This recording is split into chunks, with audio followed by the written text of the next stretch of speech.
All right, let's continue this video with the actual exploitation.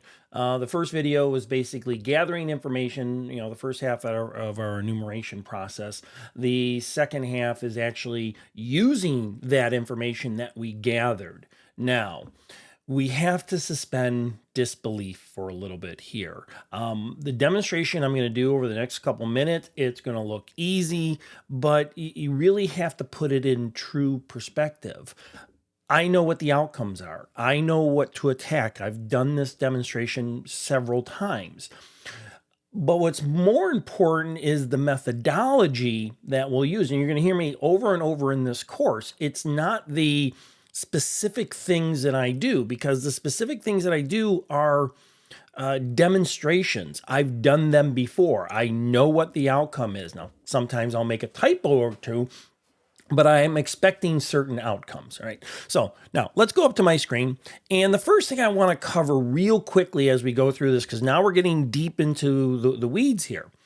You're going to hear me using two phrases. One is Metasploit, and sometimes you'll hear me call Metasploit Framework, and the other is Metasploitable. Now, it gets even more confusing because they come from the same place. They're both open source projects. We'll start with Metasploit. And what you see on my screen here, it's from Rapid7. They maintain it. They have an open source side, then they have a pro side. But what it is, it's a framework. And it's a framework that will basically have a database of the different known exploits that are out there. We can search them. We can then execute them from the given framework. And that's part of the demonstration today. And then there's the other thing you'll hear me say called Metasploitable. Now, Metasploitable is an intended target. I've talked about it several times. We use for demonstrations, we use Metasploitable 2 here. I have a bunch of videos explaining how you can build your own test environment. The sole purpose of Metasploitable 2 is to be attacked, right? You saw that in previous videos. But now we're going to begin to use Metasploit in the Metasploit framework. Sometimes you'll even see them as MSF or Metasploit Framework. That is the launching off pad, the environment that we can use to exploit known problems, known issues, right? It's not really meant for you to create issues, but if they have known issues and it's in their database, it'll allow you to exploit it. Now, let me go to my Kali machine. And to save some time, we know what machine we're attacking, all that other stuff. Let's launch the Metasploit framework, right? And we're targeting the Metasploitable machine, but let's launch the Metasploit framework. The first thing we need to do is we need to turn on, it uses a SQL database. So we need to turn that on as a service. Let me clear up my screen just a little bit here. And this basically starts this Postgre or Postgre SQL database in the background. That's what Metasploitable uses. The nice thing about Metasploit, the Metasploit framework, and Metasploitable is there are literally thousands of videos explaining in much better detail than I do in these videos on some of the things you can do with it. So if you're truly interested in it, go up to the YouTube and really investigate some of these exploits that are built in there. All right, now let me launch the framework. You can see that's already in my history, so I'm going to launch it MSF console.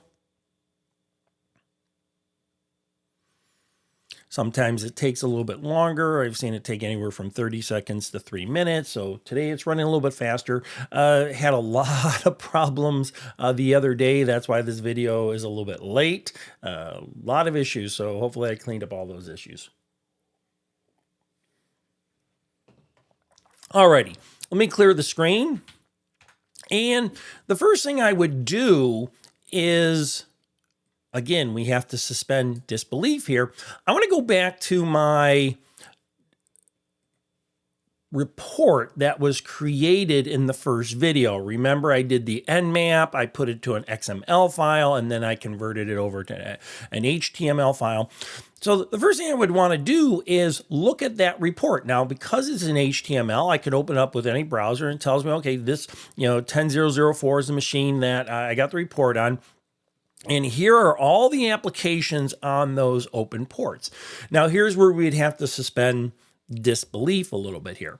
In the real world, in the wild, and if you don't have permission to do this, you cannot do this. You would be breaking the law. But if we were really doing it as a pen testing environment, I would have to go through every one of these products. I would have to look at the product. I would have to look at the version associated with the product. And then I would have to go up to any given database out there to see if there's known exploits and then do research upon the given exploits. You know what? Let's do that real quick.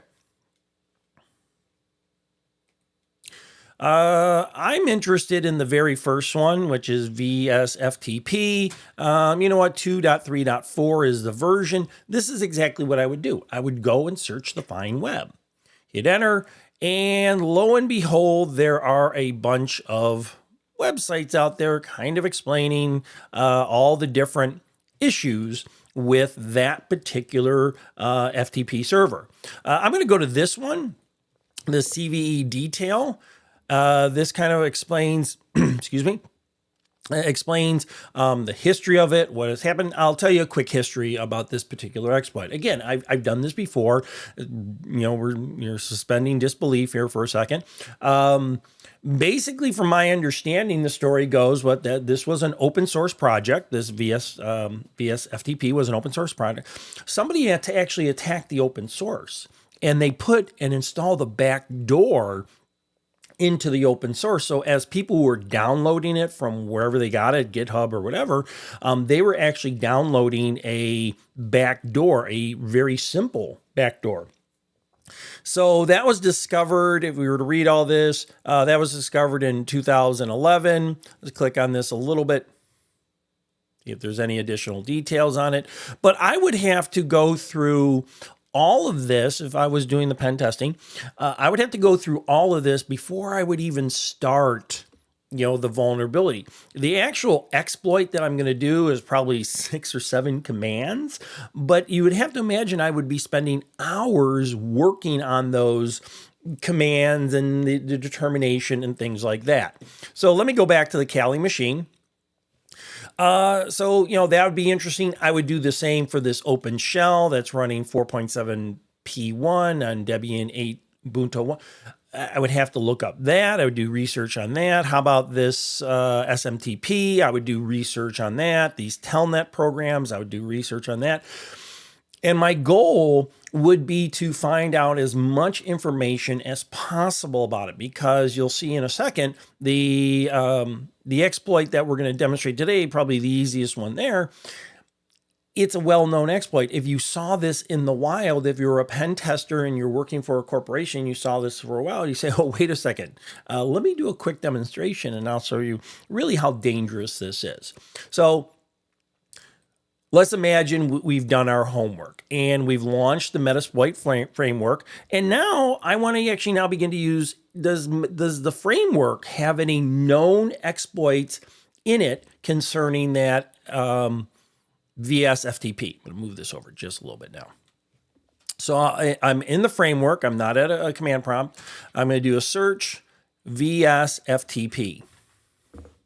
And sure enough, there's a known exploit. You will also notice that the ranking on this exploit is excellent, which means if you saw this in the wild and if you were to perform this exploit, there is a very, very strong, excellent chance that you are going to compromise that other file.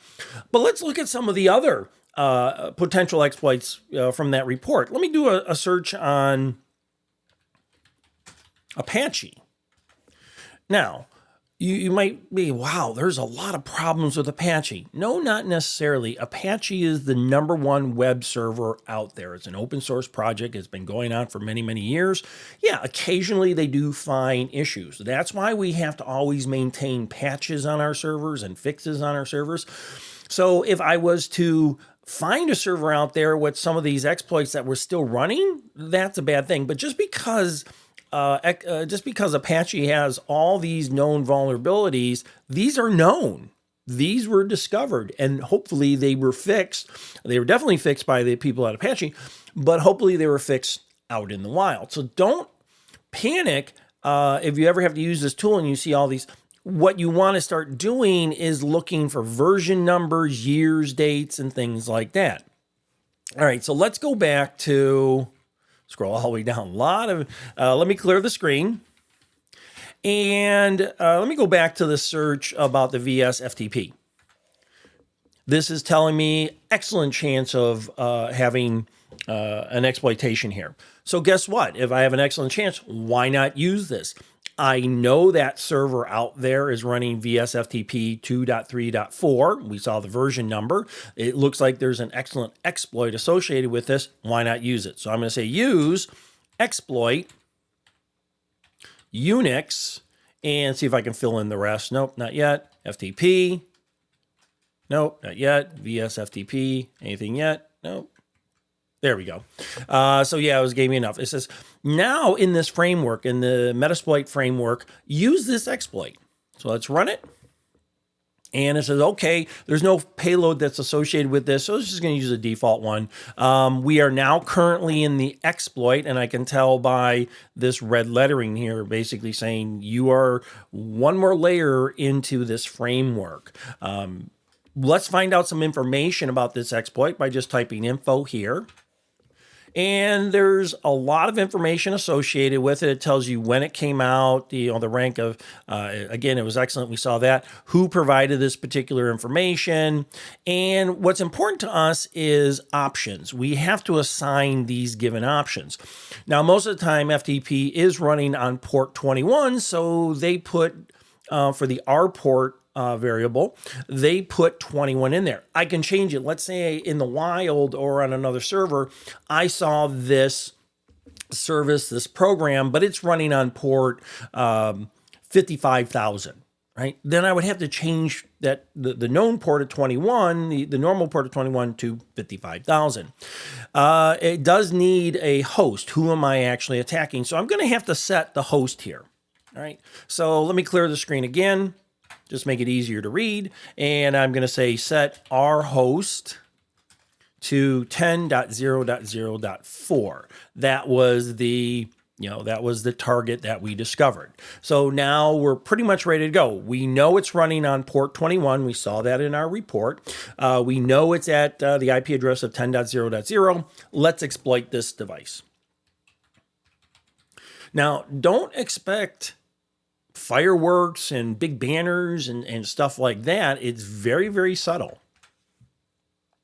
So it's launching the attack. I'm going to give it a second here. Ooh, it found a shell, which means it got in. It went through the back door, and right now it is sitting at a Linux shell on that target machine.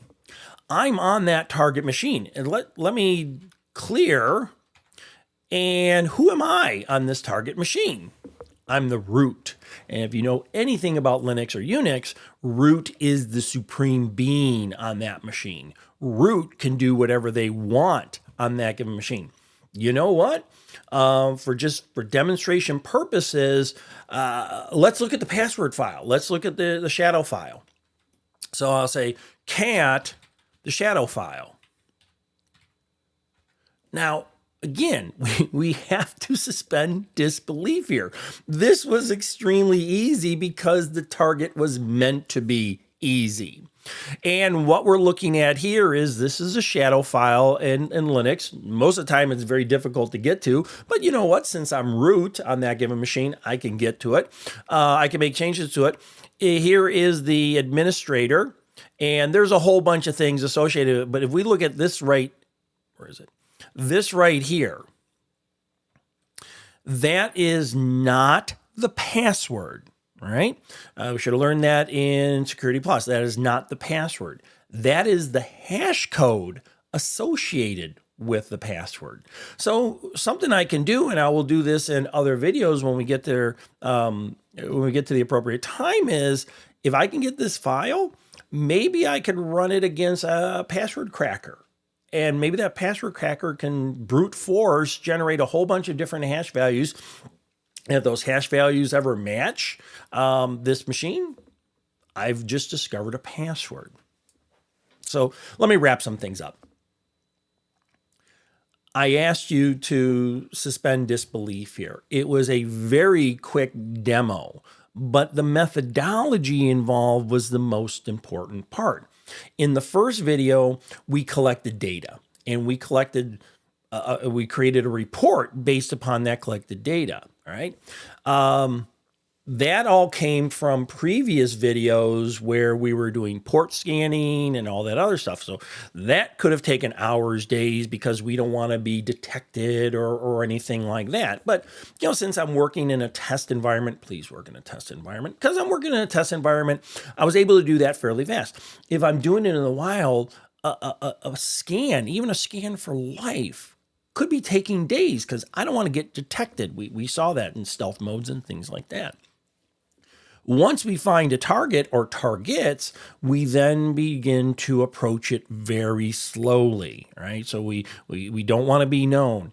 And again, in the demonstration, I did it very quick because I wanted to be done very quick.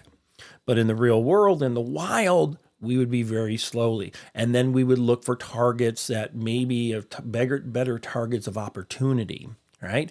We discovered a target of opportunity. We discovered this given Metasploitable server out there. Then we did port scans, and then we created reports associated with those port scans. We took those reports all in a matter of minutes, but we took those reports and we began to do internet searches on them and say, oh, is there any known vulnerability on this particular computer? Is there any in this particular application? Any known vulnerability on this particular operating system? And we do our research, and maybe we even test it in our own test environment. We're talking, we found something in the wild, maybe we do a proof of concept or something where we test it in our own environment. We say, okay, we know this is running. Let's see if we can do it on a known machine. We don't want to violate the other machine yet, the real machine yet, so we're going to test it. I found, for demonstration purposes, I found the easiest exploit available. I guess that's maybe why it's at the top of the list, because it's on port 21, but it's the easiest exploit really in this whole Metasploitable 2 environment. There's other ones that are similarly easy. In the real world, it's not that easy. So, learned a great deal today. The biggest part is not the mechanics that I did here. The mechanics can fail on you. The mechanics are a lot harder than real world, but it's the methodology that we're using. I've said this many times in this class. This class, if it was easy to hack into a server, there's no such thing as security. But if we develop the methodology and we constantly improve upon our methodology and our searches and how to look things up, then when we are engaged in some kind of ethical hacking approach, we understand the methodology, but we also understand it's going to take time. So, wow. Long way to get here. Trust me, you don't want to see the videos I was making the other days about this. But that being said, let's go out and learn something.